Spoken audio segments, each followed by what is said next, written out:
Thanks for listening to Fluff and Crunch, where we talk about the connection and sometimes disconnect between system, setting, and story in tabletop RPGs.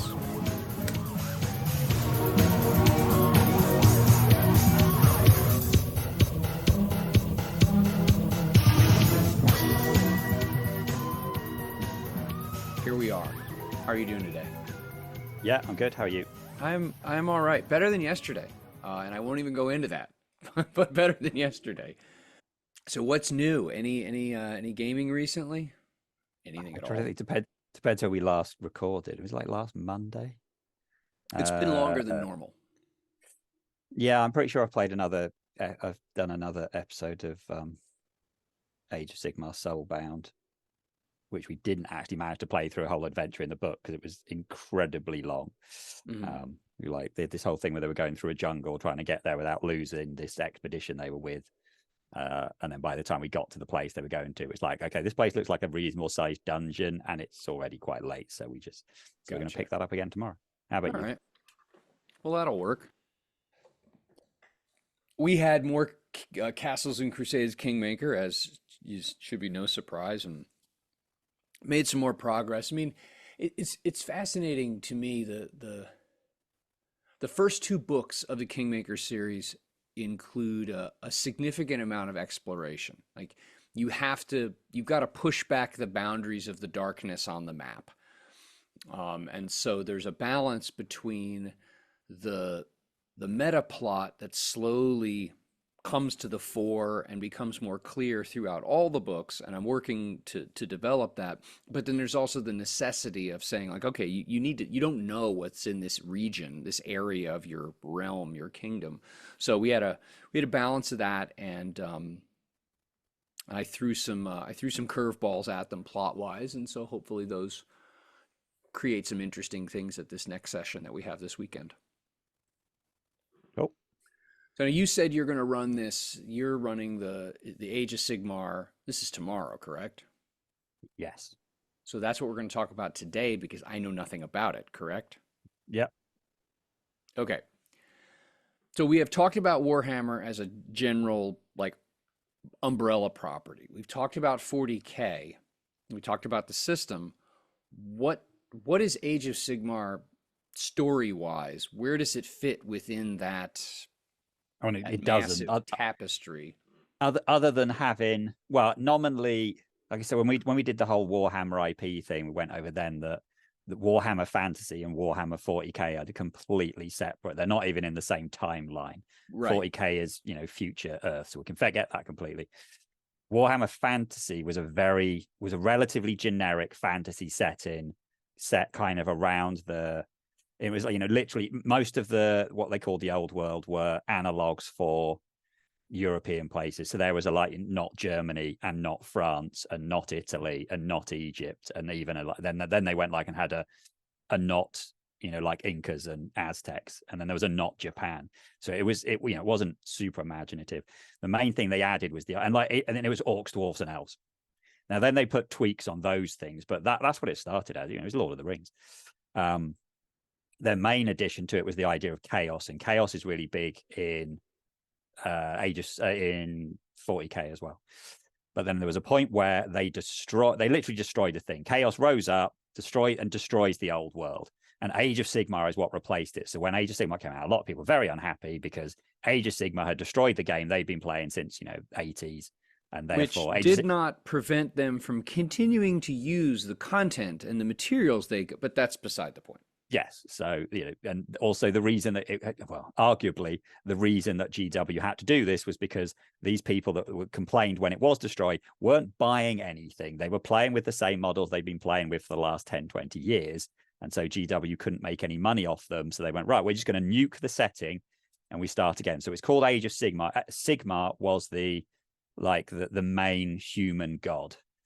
And so the story kind of goes, and it occasionally refer to the world that was, and the world that was is the old Warhammer Fantasy world. But other than that, there's very little link. There's a couple of characters that survive, kind of like super powerful wizards, and the Chaos Gods survive because they're off in their Chaos realms doing their chaosy things, so they're fine. So Sigmar finds these like little nuggets, the bits of what the world that was, and he creates something called the Mortal Realms. So the Mortal Realms is weird because it's not one planet, and even it's not entirely clear if each of these realms is even like flat. No, not flat. That we don't actually know if they're like spheres or like just a big thing on a map. Because the one kind of thing you get, they say, as you get closer to the edge of the realms, it becomes more and more like the element. So they actually took sort of these they took the 8 colors of magic that they used to have in Warhammer, and they did realms based on them. So there's a realm of fire, metal, I'm just struggling to do these, light, dark, death, life, beasts, and stuff like that. There's roughly 8 of them. And so they have these different realms, and the idea they did that is so that rather than just having a complete rip-off of Earth, it's now completely different. And some of these realms are more predisposed to certain factions than other ones, and they did this whole history how Sigmar had created these realms, and for a long time in the Age of Myth, everything was happy, yay, happy people in all the realms. Everyone's been super good, and all of the orcs and stuff are there in their thing, and they're happy, and all the death things, they're in their realm, they're happy, and all the order people, so kind of all the orcs, all the dwarves. So and it's elves shiny, and happy people from one realm to the next, and then what happens? Well, then chaos came back, so then you have the Age of Chaos, and chaos turn up, and they just try and wreck everything. And Sigmar this time goes, nope, you've destroyed my whole planet before. I'm going to my realm, like the celestial realm. I'm shutting up shop. There are these things called realm gates, which is how you get from one realm to another. He basically goes, right now we're closing all them, or we're destroying some. I'm going to run and hide. And that was then you have this Age of Chaos. So then the starting thing which created Age of Sigmar, which is the third age of thing, is Sigmar creates these people called Stormcast. And Stormcast are basically, they're the analog for Space Marines, but they are essentially people that have died, and then they grab their souls through a deal with Nagash, Lord of the Dead, and they stick those people into like these massive big suits of armor, and they're super powerful. And then he launched back into the realms with these big armies so we could fight off chaos. And that was the start of Age of Sigmar. And since then, we've had like a little bit more story things going on. But essentially, that's the idea, that all of the realms are like pretty bad places. There are cities where people have moved into, and the people will try and go out of the cities to like make more cities, and these Stormcast will help them. But that's the thing. So it's not like any other fantasy setting, because it's most of the, if you go out of the cities, it's wild. The land is trying to kill you. The people are trying to kill you. Everything's trying to kill you. Call it the meta plot, or like the meta. That's pretty powerful. It's not just a generic elves and dwarves and castles and milords and miladies. It's very, very different from that now. I mean, they pretty much got rid of most of the elves. Are mostly gone. The elves that they have now are very, very different. There's this whole thing about like the 2 elven brother wizards that survived. One of the chaos gods ate all the elven souls, and so they had to get all these elven souls from him. And then the first time they did it, it didn't work, and you had all these blind elves that had no souls. There's lots and lots. What do you so going from this not confused, but call it complicated, bigger picture? There's a lot of history. What do you play? Like, what are the options? If you're a player, what kind of character options do you have to play story-wise, not mechanically? I'll bug you about that in a moment. So they came up with the idea when they did the role-playing game, rather than just going, all right, you're playing, essentially you're picking the models, like, this particular model in the thing, right? There's an archetype for that, and you play with that. But they wrapped it all in this idea of called Soulbound. So that's why it's not just called Age of Sigmar role-playing game. It's called Age of Sigmar Soulbound. And the idea of a Soulbound is you're slightly better than your average person, because they take a group of people and they bind your souls together through a ritual between all of the gods of order, in fact, and some of the other non-order gods, and you become soulbound. And that means that anyone can be soulbound. So you can be like a Joe on the street, not particularly a fancy person, but because you're soulbound, that means you have better stuff. So this provides a story, and I'm assuming a mechanical. Yeah, there's a mechanical. This is represented as, okay, you're the hero. Yes. You're just not like average Joe. You've got something. You've got juice above the average Joe. That's the thing. So, and it's an excuse to have the parties can be made up of pretty much everything. Now, generally, when the first book came out, it was just like they never refer to it as good. There is nothing in Age of Sigmar they call them the good guys. It's called that you have 4 grand alliances, and the nominally good one is Order. But in some of these Order factions, some of these are like the soul stealing elves, some of them are the murder elves, some of them are the guys that live in the forest and don't really like anyone. There's 2 factions of dwarfs that are both basically mercenaries. So there isn't really there's not like a good kind of, touchy feely, we're the heroes guy, good guy. There's no, there's no lawful good. Stormcast they're pretty good, and they can't be soulbound technically, so they're part of the party, but they don't get to do the soulbound stuff. But essentially they went through the books, they went through the models, and that's what they got. So, if you looked at the game, you can probably look at the miniatures game, see like, oh, I like the look of that model, and there's an archetype for that. Okay. So they range from like your bog standard, like the people that live in the cities who are like witch hunters and sorcerers and priests, to the more gonzo, like half snake or half bat elf people, and the people who like ride on eels and fight all. So in other words, is the mechanically, and I know I'm jumping ahead here, is there any connection between the minis game and the role-playing game, or is it just a handy overlap of like, oh, it's really easy to pick up the type of mini I would want, or setting, scenery or junk like that? There's a lot less than in the other. So like both Wrath and Glory, the stats kind of line up with the miniatures game, and like Warhammer Fantasy role-playing game is based on the Warhammer Fantasy battle, so you have the same stat. This is very, very different. So you only have 3 stats. Your 3 stats are body, mind, soul. There's no overlap with them at all. Those are just, they made up particularly for the game. Okay. The weird one is, so you have a toughness stat, but your toughness is actually what we would consider to be, well, not wounds. What's the light version of the one in 2D20? Kind of before you get to wounds. Stress. You have some. Yeah. So toughness is basically like stress. You take points of toughness, okay, and if you run out of toughness, which in the miniatures game, toughness is like the thing that makes it harder to do damage to you. So this toughness became a stat which goes down, which is confusing. So when I've gone from Wrath and Glory to Soulbound, toughness means 2 completely different things, which is a bit confusing.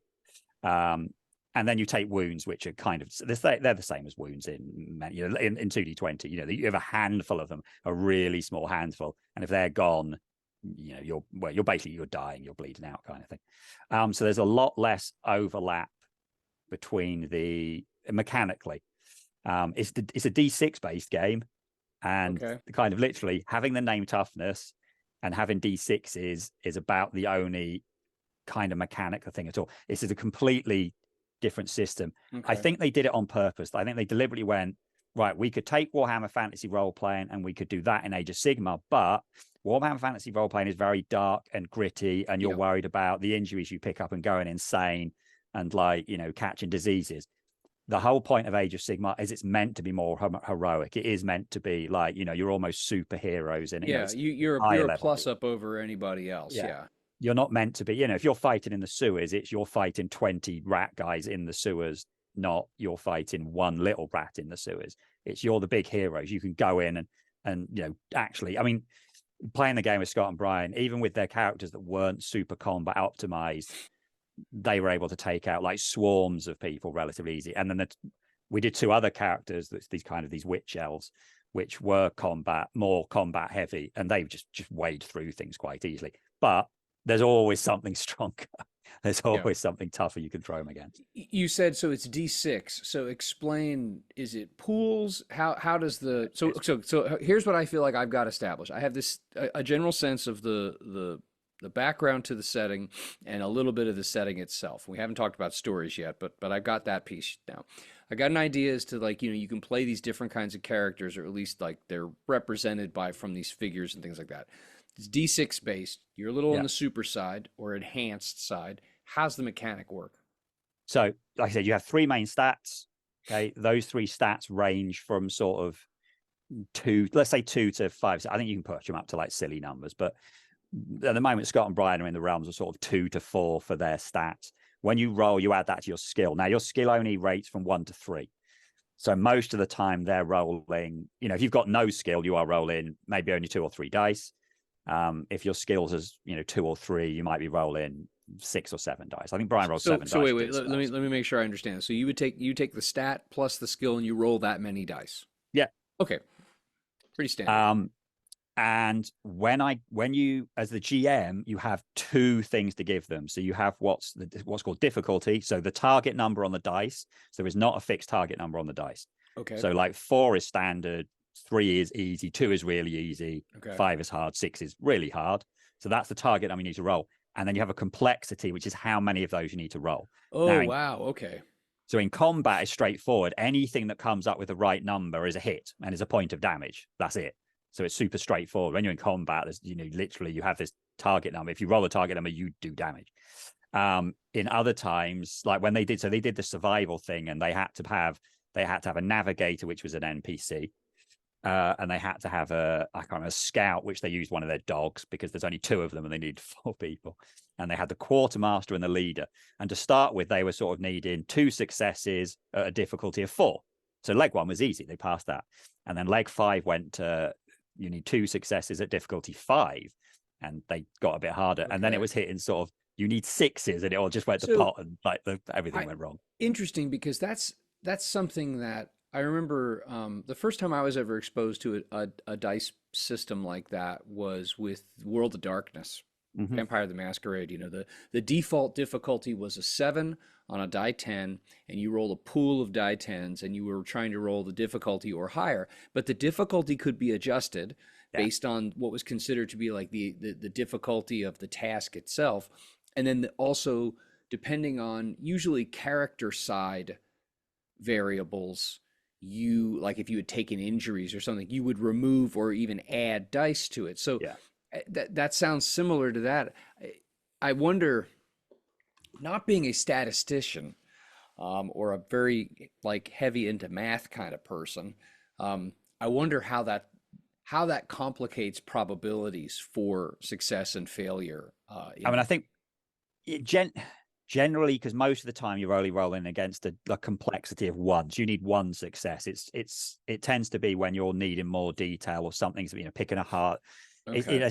So most of the time it is difficulty 1. Like I said, in combat it works really straightforward. I'll get to how they tweak that in combat in a bit, but generally you're only ever rolling 1 or 2 successes. Okay. But it is handy that you have this 2 things. So yeah, yeah. It was odd, but when I first saw it, I was like, okay, actually, that's different, and I quite like that because you have got multiple. If you're rolling a dice pool, then you can go for number of successes, but you have always got what's a success or not. So most games don't do that. Most games have. Well, actually, if you think about what 2D20 do, 2D20 technically does do that, because 2D20 changes how many dice you roll and what your target number is and how many successes but you need. 2D20 doesn't change the number of dice you roll downward as a penalty. During assistance, you roll 1, but it's not like in Vampire where you're pulling out dice because you're injured. So your pool shrinks, and then potentially the difficulty could change, mutually or exclusive of that. That's why I quite like the original version of Vampire, because you had those multiple axes of, you've got how many dice you're rolling, you've got what your success number is and how many successes you need. And then in later versions of World of Darkness, you always need an 8. And you're like, well, I don't like that. 8's an arbitrary number now. So when the difficulty then became adding and subtracting dice, which directly counts as the how many. So I quite like the idea that you've got, how many dice you have is how good you are. How difficult something is, and that is kind of represented by 2 axes. So now, if you roll more successes than are needed, that adds to damage or in combat. Yes, out of combat, it depends. I mean, the main time it'll do it is when you're doing like extended tasks where it means you complete something quicker. Okay. Or if you're trying to get information where the books will have other stuff. That's the one thing where it does feel a bit like because it's if you do a really good roll outside of combat, probably doesn't matter. Whereas you frequently don't roll enough when it's a high difficulty. So that's a bit, Is there any kind of way to like bank a meta currency? There is. So there's one meta currency which we just completely save for doing one thing, which is combat stuff. Okay. And it does other stuff, but to be honest, we always forget exactly what it does. Now, going back to the idea of being soulbound, if you are soulbound, you get this special soulbound currency called Soulfire, but it's super rare. You get it as a group, and you can do things like, I think so. You can do it after you've rolled to re-roll all your dice, really what you should do, if something's really important, you can do it before you roll and everything comes up as a success. So it's an auto succeed, but literally you get like one per player. Okay. And it's really hard to get back. So Okay. that, that's essentially what happens is they end up not it's that thing that because it's so rare, They hoard it, they and so they don't they use hoard it. it, they never use it because Yeah. they're like, oh, well, we don't know when That's it's going to be really important. That's a problem with some meta currencies, and this is just Yeah. an aside that yeah, you get these situations where it's seen as so scarce, it's so powerful and it's so scarce that then people don't end up using it, and then it doesn't have the effect on the game that I'm sure the designers intended it Yeah. to be or to have. The other one is all during combat. So until we talk about combat league, but there is another meta currency is totally during combat. Now there is one other little thing which affects your dice rolls, and that is kind of is if you think back to what the original versions of 2D20 did, as well as having your training in a skill, which is just rated 1 to 3, you have a focus stat as well. The focus in this is really cool. You can change a dice by how many focus points you've got. So if you've got focus 2 in a stat and you need 5s and you roll some 4s, you can turn 2 4s into 2 5s by adding Oh, one so to those it's so numbers. the focus then is the number of dice you can. Oh, Yeah. that's interesting. Or you can change one dice. So if you needed a 6, say, and rolled a 4, you could add 2 to that 4 to I make see. it a 6. Okay, so it's that, okay. Okay. So it's another way of cool. like having this, so change in how your characters are competent in things. But that's quite a nice little thing. You roll it, and they're like, "Oh, I didn't roll it. Oh, wait a minute, no, I can change this dice." Well, I succeeded. Right. So that's a nice thing. So I mean, it's a relatively straightforward system that works pretty well and doesn't have Doesn't get in the huge way, does it? problems. Doesn't sound No. like it. It outside of combat, I've had no real issues with it, other than like not having a way of like bumping your roll. When we used to play in 2D20 and when we played Wrath and Glory, there's usually that way of like, oh, well, I can do this, and by doing this thing, I will improve the chance of me succeeding. Right. That's missing. At the same time, both of those games, as the GM, I had a pool of stuff I could spend to screw over the players, and this game doesn't really have that. So it's kind of swings and roundabouts. What kinds of stories? What kind of stories? What does this seem works best? What's suggested in any kind of introductory materials or adventures? What kinds of stories do you play in Age of Sigmar? So I've played through this adventure in the start, but I think a lot of them tend to be kind of exploring sort of lost or new areas, going somewhere that other people haven't gone. That was kind of the other, and then fighting some things that are there. Because outside of settlements, things are like wild and chaotic. Okay, that makes sense. Or even inside like some cities that have been built on probably place they shouldn't have, and there's like catacombs underneath, that kind of thing. The book that they're working through though has been a real mix. So the first adventure, it was sort of getting to know some people in the town, and then it was a boat journey, and then there's sort of combat there, and then they had to do some diving into this shipwreck, and then after that they ended up on an island and they had to survive. So that was like a completely, that was a whole bunch of different stuff. The second adventure then was almost like a detective thing. There was someone that was being set up for a crime they did not commit, and they were having to investigate. So it was lots, talking to people, investigating things, finding clues, working out what had gone on, and then at the end you could just do it straight up combat. They were actually really good. They were like, no, we're going to sneak into this base because although we're quite reasonable in combat, there's a limit. They're like, we can't take on 10 people. We can take on, if there's swarms who are really easy to kill, fine, but we can't take on reasonably competent bad guys. So they used illusion magic and lots of sneaking to get into this thing and retrieve an artifact. I mean, don't treat everything in the same way. I like that as your players and the options they had as characters. I think they've had it in the and then the third one is very different. They had to lead an expedition. So this was set up as, right, you've got these roles and you have a kind of a phase where you're making the rolls to see how easy it is on this leg of the journey. And then depending on how well you roll, this bad stuff happens.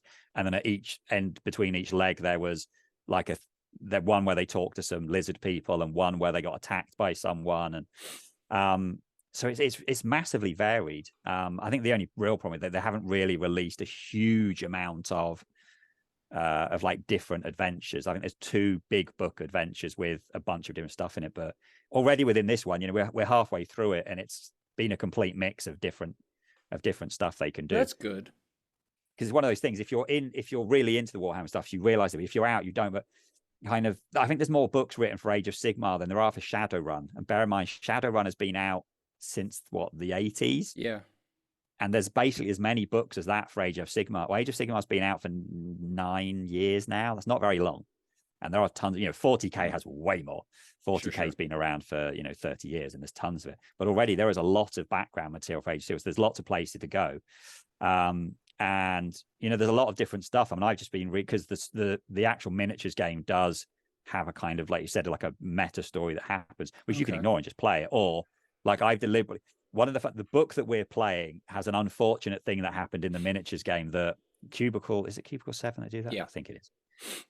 They did this book set in this one particular city where you're trying to stop it being taken over by the bad guys.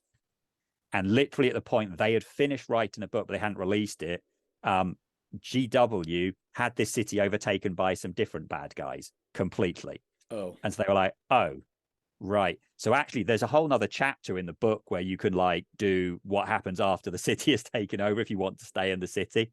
And this is all the new, how the city has changed. But I imagine them being very annoyed that they put all this work and then GW went, yeah, that city you've been writing this adventure in, yeah, we've trashed it. But between the minis game and the RPG, you're saying there's a lot of content. Yeah, there's tons. I mean, my idea that content. Okay, that's cool. My initial idea was to, and why they've got 2 lots of characters is they're playing through with the characters who are in this city solving a big conspiracy by doing these things for the council, and then at the end of it, it's going to be attacked by another force. The other force that's going to attack it is who their other 2 characters work for. So there are other 2 characters I keep dropping in little things that like link to the big meta plot story. So at some point when they finish the 6 adventures in the book, I will run a session where they are playing on both sides of the conflict. Also, Brian's character could likely switch sides because technically he's an elf and the elves are the people who attack the city. So he might switch. So you've been playing this for how long? Like roughly how many sessions? I think we've done 4. I feel like we've done another one, but yeah, we've done at least 4 sessions. I don't know if we did an extra one before that. We've done 3 from the book, 1 that I made up myself. Well, I say made up myself, 1 I AI generated, so it would be lying if I say made up. Right. So we've done 4. There's 3 more. Oh no, there's 4 more in the book, so I had to split 1 in half. And then we can just change characters. Gotcha. Because when I gave them a list of which characters do you find in the book, and they like. Brian wrote me a list of 6 and Scott wrote me a list of like 20. Oh, wow. Because one of the things there's interest on the player side to explore different character avenues. They released books for some of the other factions. So they released a book to play as like the orcs and the goblins and the ogres and stuff, where you play as destruction and just do silly. I mean, I can't imagine that being long term, but it'd be quite good fun just doing stupid stuff. As a palate cleanser, as we call it. And they also released a book for the death guys where there'd be a lot of, scheming and basically playing kind of the bad guys. At some point, hopefully they'll release the chaos ones where you can just like have your own, like, I don't know, war band doing bad stuff. And so, yeah, there's a lot that you can go, right, well, we've enjoyed playing as characters, but let's play with some different characters in a different part of the big setting. And, because we know what we're doing with the setting. That was my plan. Unfortunately, I've been watching Fallout, so now I have a new plan. Excellent. Well, yeah, but it sounds like you guys are enjoying it. You like the system, you like the setting, you like the stories you're playing through. There's variety, and there's interest on both player and GM side that if you wanted to continue this, you could, but you're also in a place where you could sunset this and move to something else, move to the new shiny thing, but do so comfortably, not because like, oh, we're done with this, we're desperately looking for something else. But it sounds like you're enjoying this on those levels. The system, the setting, and the story. All of those things are firing for you. It's quite fun that at the same time me and Brian are still playing the miniatures game, and we're playing the miniatures game where there's like a narrative. Well, we're playing the narrative version of the miniatures game, but it means that there's things in the miniatures game that then they turn up in the role playing game, which is cool. And then there's books and stuff that go along with it. It's one of those things that you'll read a book or a story and you think, oh, I want to do something to do with that, but the characters are doing this thing. That's the one thing I kind of wish. There's a part of me that wishes I hadn't have decided to play through the book. I am, because like now we've started, I want to finish it. Sure. but it kind of is hamstringing me to playing the story that is provided, which is a whole bunch of different stuff. I mean, they've met lots of different kinds of people and fought lots of different kind of bad guys, but it means I can't go, right, this week I'm doing the thing that I just read or something. It's kind of how I like to roll. But it's been really good so far. Good. It's not an amazing combat has some cool things about it, but then there's also things in combat where you can kind of the really annoying, the kind of Savage Worlds problem where you hit and you're like, yes, I hit, and then you don't do enough damage to beat the thing's armor or toughness or whatever. Like, so you do nothing. You're like, oh. Yeah. There are ways around that. Like I said, there's a combat meta currency. You can use it to take an extra, and it refills. So you can use it to bump your skills up. So you're like, right, I'm going to spend that to bump my skill to give me a better chance of doing more damage. You can also use it to take a second action. So a lot of the time when they're fighting lots of monsters, they just double attack every turn, so they can go through people. But when they're fighting something big, damage. Yeah, when they're fighting something big, they have to switch tack and go, right, well, I'm going to go for one big attack rather than two small attacks.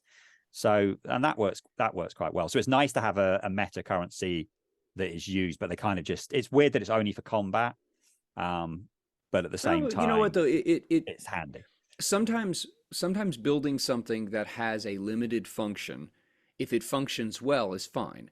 I would take that over something that's meant to be more general, but then ends up not really meeting the needs, but because someone decided it was going to be, generic, that it's there. But that's cool. So in other words, what you're saying, or it sounds to me like you're enjoying this game.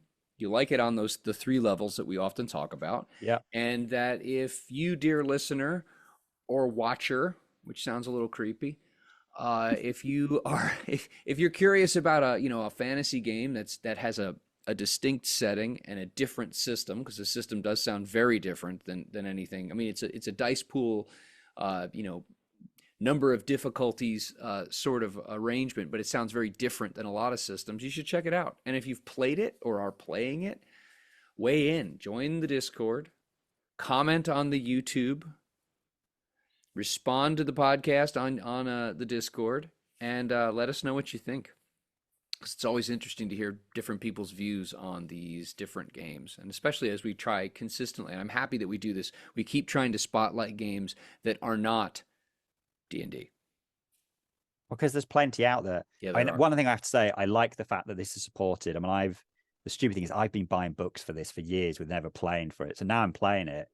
I've got plenty of books. I've got the core book. There is a good starter set, which comes with like loads of good stuff. Yeah. There is a bestiary. There are these books for these other factions. And then there's books for like, magic and the steampunk elements. You can design your own steampunk gear and cool. create your own spells. In fact, there's creating your own spells in the base book. So it is well supported, and they do come out with multiple books during the year. So and in fact, it's probably as well supported from the publisher as D&D, because actually D&D only gets a couple of books a year. It's not Pathfinder levels of supported. No. But nothing apart from Pathfinder. But is. that's but that creates issues. But anyway, so it's a manageable amount of books that is coming out, and most of them you don't need. You could just get the core book or just get the starter set, and you're good to go. And then you can pick and choose from the other books as you want. Cool. All right, there's our suggestion. Pick and choose, weigh in on the conversation, and like, subscribe, tell your friends, tell your neighbors, give it as a stocking stuffer, all that good stuff. Thank you, as always, for listening to Fluff and Crunch. You can join our Discord, you can subscribe to the podcast, you can subscribe to the YouTube channel, all through the links in the show notes. Thanks again. Have a great day. We look forward to talking with you.